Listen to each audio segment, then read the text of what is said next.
کائنات میں جو محبت، جو پیار، جو عشق حضور صلی اللہ علیہ وسلم کو اللہ پاک نے عطا فرمایا ہے، ایسی محبت اور ایسا پیار کائنات میں کسی کو نہیں ملا۔ میرے محبوب صلی اللہ علیہ وسلم سے محبت اور عشق دنیا اور آخرت کا سب سے قیمتی سرمایہ ہے اور سب سے بڑی اور بڑی انمول دولت ہے۔ اللہ اکبر کبیرہ۔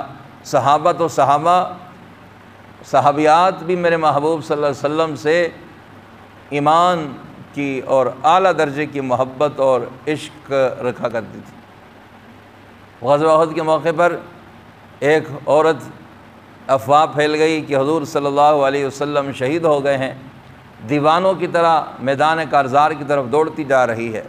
راستے میں اسے اطلاع ملی تیرا بھائی شہید ہو گیا۔ کہا کوئی بات نہیں، انا للہ و انا الیہ راجعون۔ کہا تیرا باپ بھی شہید ہو گیا۔ کہا کوئی بات نہیں، انا للہ و انا الیہ راجعون۔ کہا شوہر بھی فوت ہو گیا۔ کہا کوئی بات نہیں، انا للہ و انا الیہ راجعون۔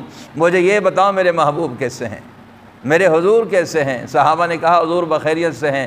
کہا نہیں، مجھے یقین نہیں آتا، مجھے دکھاؤ۔